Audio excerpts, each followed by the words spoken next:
Buenos días amigos, bienvenidos a Iglesia Navarra, el programa que trae la realidad de nuestra diócesis a vuestras casas en este domingo 1 de Adviento, 27 de noviembre, fiesta de la Virgen Milagrosa, domingo tiempo de Adviento que inauguramos con la llamada que nos hace el Señor a la vigilancia en el Evangelio de hoy. Vigilad, estad despiertos, tened atento el corazón, ¿dónde lo ponemos? Porque el Señor viene. Los tres verbos de este Adviento, vino, viene y vendrá. Viene en cada hombre y en cada acontecimiento, dice uno de los prefacios de Adviento. Y a ello dedicamos estas semanas previas a la Navidad. Poner el corazón en el Señor para preparar su venida. Estar atentos en cada situación en la que vivimos para recibir su visita.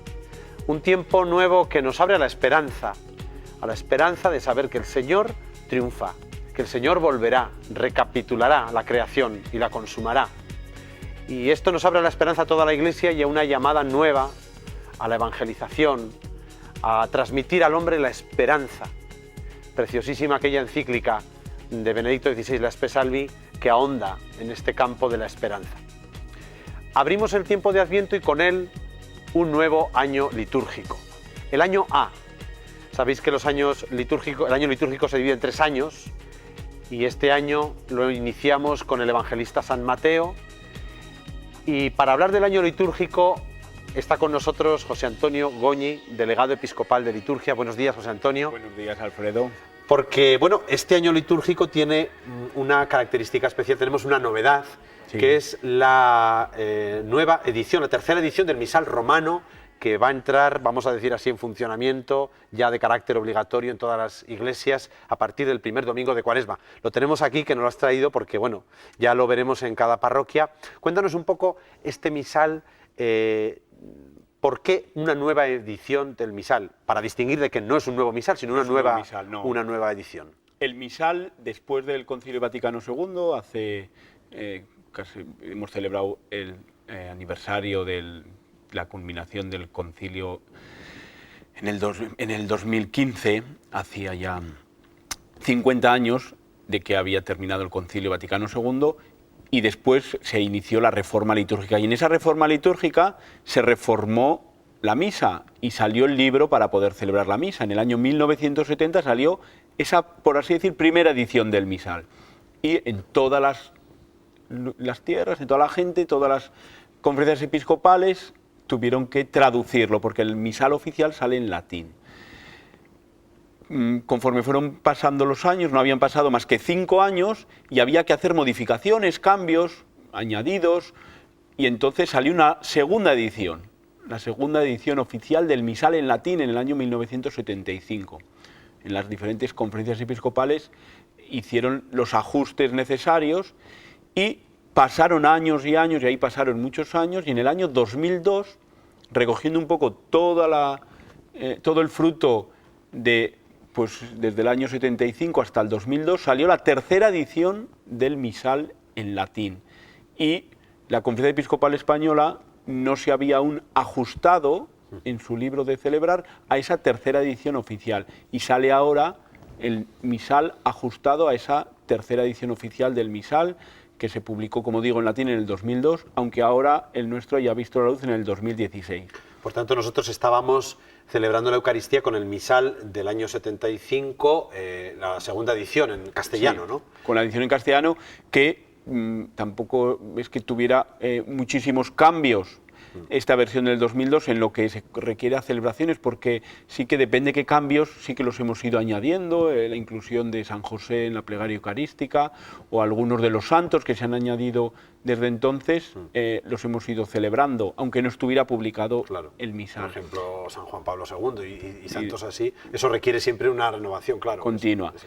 El tema que ha sido, que ha llevado a que se tardase tanto en editar el misal, ha sido que se ha revisado todo lo que ya había, ajustando mejor la traducción al texto original latino, porque desde el Vaticano han pedido que los países hagan, al traducir a sus diferentes idiomas, una fidelidad con respecto al texto original latino, para que a la hora de decir seamos precisos y no se, digamos, todas las oraciones concordes, aunque sean en un idioma o en otro. Es una pregunta que te la iba a hacer después, pero porque la gente se la puede hacer también, ¿no? Es igual más general y en un plano de teología litúrgica. ¿Por qué esta importancia de la unidad? Porque, bueno, al final podríamos estar usando tal, pero ¿por qué esta importancia y este interés por parte de la Santa Sede de que en todo el mundo pues haya esta fidelidad? Primero, aquí usemos todos este misal con estas mismas palabras. ¿Por qué esa unidad? Pues por un lado, la importancia de la unidad hace que todos los que creemos en Cristo, que formamos parte de la Iglesia Católica, celebramos con los mismos textos. Y uno va a misa hoy, domingo, y escucha una serie de lecturas, y si por un casual, en lugar de estar en Pamplona, en Cintruénigo, en Tudela o en Roncesvalles, va a misa a Australia, va a escuchar las mismas lecturas. Todos los cristianos de la Iglesia Católica, del rito romano, celebramos y utilizamos los mismos textos. Y si uno va también a la misa, escucha la misma oración, esté donde esté. Hay una unidad entre todos los cristianos, de una manera concorde, todos a una, rezamos y celebramos con lo mismo. Y por otro lado también, desde el Vaticano piden, porque hay veces que sin darnos cuenta, no voy a decir que se nos escapan herejías, entre comillas, pero sí imprecisiones, ¿no? Por ejemplo, uno de los cambios que se ha hecho, cuando nos dirigíamos muchas veces a Jesús, decíamos, y todo lo entendemos, que Jesús era el Hijo único de Dios. Y esa expresión, que es muy entendible para todos, pues los teólogos han dicho que no es del todo precisa, porque yo, que en mi familia tengo 3 hermanas y yo soy el único varón, también soy el hijo único. Claro. Pero tengo 3 hermanas. Claro. O una familia en la que 2 hermanos han fallecido y solo queda uno, una de 3 hijos, también ha quedado un hijo único. Por eso han dicho que la palabra más precisa es decir unigénito, el único que ha sido generado desde Dios. Desde Dios, unigénito. Unigénito. Claro. Pongo ese ejemplo, No, como puede pasar con otra serie de ejemplos en los cuales ha habido cambios por precisión teológica. Claro, y luego lo que la Iglesia, lex orandi, lex credendi, ¿no? Lo que la Iglesia reza es lo que la Iglesia cree. Vamos concretando un poco en este misal. Bueno, hay que decir que la edición, desde el punto de vista de la imprenta, la edición es una edición muy hermosa, ¿no? Muy bien hecha, una letra amplia, clara. Lo que los curas más agradecen es que la letra es grande. Que la letra es grande, efectivamente. ¿Qué novedades principales trae esta nueva edición del misal? Bueno, pues como novedades trae que se han incorporado pues algunas celebraciones que en el anterior misal no estaban. A la gente a veces no lo nota, pero se han puesto pues oraciones nuevas en este tiempo de Adviento que celebramos, que antes se repetían más, porque había pues las misas de entre semana se decían las mismas oraciones y ahora se han puesto oraciones nuevas, tanto en el tiempo de Adviento como algunas de Cuaresma o en el tiempo de Pascua, para que no haya esas repeticiones. Las grandes celebraciones del Señor, de Jesucristo, pues tenían una celebración también del día anterior por la tarde, pero no todas. Faltaba Epifanía, el día de Reyes, y faltaba también el día de la Ascensión. Entonces se ha puesto también a esas 2 celebraciones lo que llamamos una misa de vigilia, una misa diferente, unos textos para el día anterior a la tarde. Se han añadido una serie de nuevas celebraciones, has comentado San Juan Pablo II, o se metió también, por ejemplo, la fiesta de la Virgen de Guadalupe, o otra serie de santos y celebraciones. Se han enriquecido con otra serie de formularios, de textos, que al final, pues que el cura le saque partido a esta riqueza, es bueno también para que los fieles vean una diversidad. Y bueno, la gran novedad, que igual a la gente le puede un poco escuchar y percibir, es un pequeño cambio en la consagración del vino. Explícanos un poco. Ha habido ahí un pequeño cambio. Por mucho. Todos escuchamos y estamos muy acostumbrados a que dice como dice Jesús: tomad y bebed todos de él, porque este es el cáliz de mi sangre, sangre de la alianza nueva y eterna, que será derramada por vosotros y por todos los hombres. Esto que lo hemos escuchado durante tiempo, pidió hace unos años el Papa Benedicto, que no estaba ajustándose bien a la traducción latina, porque en el texto latino no dice que será derramada por vosotros y por todos los hombres, sino dice que será derramada por vosotros y por muchos. Entonces vamos a empezar a utilizar, ahora nos ocurre con el texto en castellano, saldrá en unos meses o en un tiempo que también se ha preparado la traducción al euskera, y también en euskera la traducción dice por muchos, y puede extrañar, porque la gente va a empezar a decir, ¿cómo? Sí, efectivamente. Era por todos. Era por todos, solo ahora, por algunos. Ahora son muchos, hay gente que se queda fuera, Claro, otros no entran, la salvación es para todos o no. Una de las razones que da el Papa, aparte de la fidelidad al texto original, es que si bien Jesús sabemos que ha muerto por todos, no obliga a que todos queden salvados. queden salvados. Porque tenemos gente no creyente o gente de otras religiones que pueden decir, ¿por qué me incluyes a mí en eso? Entonces dice Jesús, por muchos, por todos los que quieran, está abierto y hay una respuesta personal de cada persona Respecto a la libertad del hombre. introducirse o no en ese grupo de los muchos. No te obliga a estar dentro del grupo. No es que haya cambiado nada, Jesús murió por todos, pero no obliga a que todos formen parte del grupo de seguidores de Jesús. Es una buena, verdaderamente, nos tendremos que acostumbrar a los curas al promultis. Aparte hay otra argumentación un poco más teológica profunda. y más, no digo más complicada de entender, pero hay que estar más puesto también en Sagrada Escritura, y es que Isaías, hay un texto de Isaías en las que aparece una profecía anunciando que va a venir un siervo, el siervo sufriente, que nos va a salvar. Y en ese texto de Isaías, Isaías utiliza la palabra también muchos. Y dice que Jesús también ha utilizado esa misma palabra para referir, que decir, ese que anunciaba Isaías soy yo, porque he utilizado la misma expresión que utilizó Isaías. Pero para esto hay que conocer la Escritura y que nosotros, al oír esa expresión que utilizó Jesús, nos venga a la mente la imagen de el siervo sufriente de Dios que profetizó Isaías. O sea, está en los cánticos del siervo. Los cánticos del siervo que leemos lunes, martes, miércoles y Viernes Santo. Sí, sí. Esos cánticos del siervo, cuando habla Isaías, dice que ha venido y que redimirá a muchos. Por eso Jesús dijo también que él entregaba su sangre por muchos, porque él era en correlación con ese siervo. Es verdaderamente una buena fundamentación. Vamos a ver ahora un vídeo sobre el tiempo de Adviento, sobre este primer domingo de Adviento.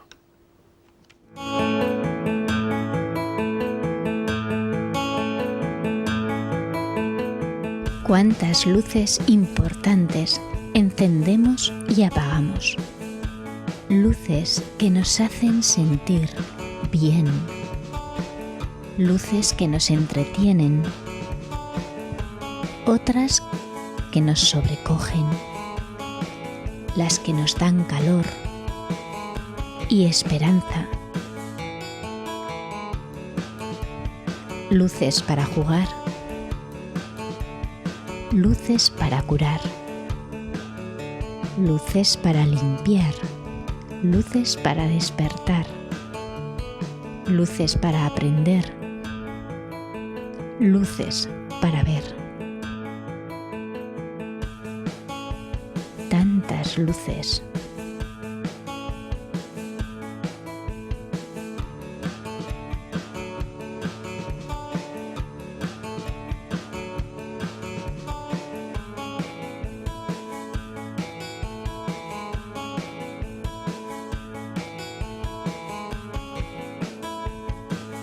Pero hay una luz que siempre debemos mantener encendida para velar, porque al tocarla nos ilumina.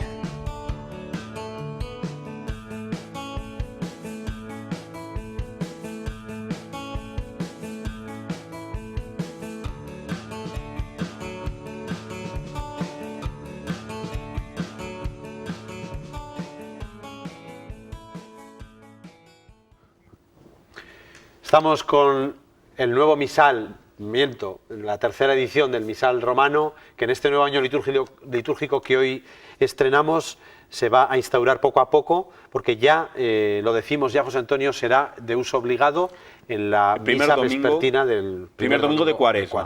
¿no? Ya en todas las parroquias, iglesias y comunidades que celebran la Eucaristía deberán usar este misal. El presidente de la Conferencia Episcopal ha marcado ese día como el día del utilización del cambio, por así decirlo. Del cambio. Me comentabas también alguna novedad más con respecto a la Virgen María, ¿no? Sí, hay una novedad con respecto a la Virgen María que nos pueda resultar extraña, ¿no? Los títulos que aparecen de la Virgen María se ha modificado la manera. Estamos acostumbrados a oír hablar de Nuestra Señora de Lourdes, Nuestra Señora del Carmen, Nuestra Señora del Pilar, y ese tema estaba trayendo alguna complicación. Sí que popularmente es la manera de hablar, pero hay cosas que igual popularmente el Día de Reyes llamamos el Día de Reyes, pero el título oficial es Epifanía del Señor, o el día de 2 de febrero, popularmente hablamos de la Candelaria, pero la fiesta, el título oficial es Presentación del Señor. Pues de igual manera, los títulos o la manera de designar las fiestas de la Virgen, al hablar de Nuestra Señora de, pues había iglesias orientales que decían, ¿cómo habláis de Nuestra Señora de cuando el único Señor es Dios? Si el único Señor es Dios, no le quito nada a la Virgen María, pero no podemos decir Nuestra Señora de como equiparándola a Dios. Y el título oficial que aparece en latín además es el título Bienaventurada, que es el nombre o el adjetivo como se refirió a ella su prima Isabel cuando fue a visitarla. Desde ahora te llamarán bienaventurada todas las generaciones. Bienaventurada tú que has creído, porque lo que te ha dicho el Señor se cumplirá. Todas las generaciones me llamarán bienaventurada, dice la Virgen. Beatan me dicen omnes generaciones, dice el texto latino. Con lo cual nos dicen, ¿por qué no utilizáis el título que se asignó a sí misma María, bienaventurada? Y entonces ahora aparece bienaventurada Virgen María de Lourdes, bienaventurada Virgen María del Pilar, bienaventurada Virgen María de Fátima, etc. Claro. Pero haciendo esa también. referencia a que María se llamó a sí misma de esa manera, me van a llamar bienaventurada a todas las gentes, y que decir Nuestra Señora puede tener problemas, entre comillas, ecuménicos. Es interesante, veo que para esto hay que tener una actitud también de ver que la Iglesia es universal, como las iglesias orientales aportan su especificidad y ayuda a esta unidad de la Iglesia en la oración, ¿no? Me parece que es interesante. Bueno, pues aquí tenemos este misal que lo iremos incorporando, lo iremos viendo y sobre todo la gente escuchando. Lo iremos oyendo. Lo iremos oyendo, el Promultis, ¿verdad? Será derramada por vosotros y por muchos con esa hermosa explicación. Pero también no solamente tenemos esta novedad, aunque ya empezó el año pasado, los nuevos leccionarios, ¿no? Una nueva traducción Sí. de la escritura con respecto a la liturgia, ¿no? La Conferencia Episcopal no tenía una Biblia oficial, una traducción oficial, y cuando preparaban un documento o cualquier escrito, pues ponían una traducción, otra traducción, y por unificar, pues quisieron crear una traducción oficial para uso de la Conferencia Episcopal. Y esta traducción oficial se utilizó aprovechando parte de los textos que ya estaban traducidos en la liturgia y completando las partes que faltaban. Pero esta traducción también conlleva una revisión de los textos que ya había. Y esta es la traducción que se ha incorporado en la nueva edición de los leccionarios. Por eso hay cosas que nos puedan chocar, porque la traducción se ha modificado. Era curioso, por ejemplo, que en las bienaventuranzas, que todos las conocemos como las bienaventuranzas, ponía dichosos, y ahora pone bienaventurados, bienaventurados. Por ejemplo, en el Cántico de María, proclama mi alma la grandeza del Señor porque ha mirado mi humillación. Pues decir ha mirado mi humillación puede parecer un poco despectivo. Entonces ahora dice ha mirado mi humildad. Entonces ha habido modificaciones ajustando el texto de la celebración al texto oficial que ha adoptado la Conferencia Episcopal como Biblia. Se están cada año haciendo nuevos, Sí, ¿no? cada año se va editando lo que va completar. correspondiendo a ese año. ¿Cuándo es el uso obligatorio de los leccionarios? Bueno, los leccionarios empezaron a ser ya obligatorios el pasado 8 de septiembre, porque los primeros se publicaron ya el año pasado y se dio un año de plazo para empezar a hacer ese cambio. Muy bien, pues bueno, son cambios interesantes y bueno, es importante saber que la Iglesia pues tiene su propia vida interna y va escrutando y va avanzando, ¿no? Vamos a pasar a otro tema, porque bueno, tú además de delegado de liturgia eres párroco de San Saturnino y el próximo martes es la gran fiesta, la de gran San solemnidad, tenemos la procesión. La procesión a las 10:15, si el tiempo lo permite, y al acabar la procesión, que suele ser sobre las 11 o un poquito más, comenzamos la misa solemne, que es una misa, como se sabe, que no es una misa de la parroquia, sino es una misa de la catedral. El cabildo de la catedral ese día, en lugar de hacer la misa en la catedral, viene a hacer la misa a la parroquia San Saturnino. Lo mismo que ocurre el día de San Fermín, que se va a hacer la misa a la parroquia de San Lorenzo. Pues bien, el cabildo, presidido por el arzobispo, celebrará esa misa en la que está invitada las autoridades municipales y que interviene la capilla de música de la catedral, reforzada con el Orfeón y la Orquesta Sinfónica de Navarra, una misa solemne para Una misa honrar y hermosa, festejar al que es nuestro patrono. El patrono. Pero a la tarde hay una, bueno, no sé si es novedad, ya llevas años No, ya haciéndolos, llevo que 3 es, años. sería la ya. misa en rito mozárabe. Sí, la misa en rito mozárabe por la tarde, a las 6:30 de la tarde, tenemos la misa de la fiesta de San Saturnino en el rito hispano-mozárabe, que a la gente le suena y dice, ¿pero qué va a ser? ¿Va a ser en árabe? Claro, No, ¿qué es eso del rito mozárabe? La misa es en castellano. En cada región, en cada zona, había una manera particular de celebrar la liturgia. Y en España, en lo que en aquel tiempo era la península ibérica, había una manera también peculiar, que era la liturgia hispana. Esta manera peculiar dejó de celebrarse a partir del siglo XI y se empezó a celebrar del mismo modo que se estaba celebrando en Roma. Por diversas circunstancias dejó de usarse, quedó muy reducida a algunas parroquias de Toledo. Y entonces, este modo de celebrar no está muerto, es un modo que ha sido el modo de todos nuestros antepasados durante 1000 años y que tiene algunas peculiaridades propias. Todos conocen algunas peculiaridades. ¿Cuáles de ellas las conoce todo el mundo? En el rito del matrimonio repartirse las arras. El rito de las arras del matrimonio es una tradición únicamente de la liturgia hispano-mozárabe. Solo la hemos celebrado nosotros y en Latinoamérica porque pues al llegar a Latinoamérica desde España llevaron los usos y costumbres nuestros.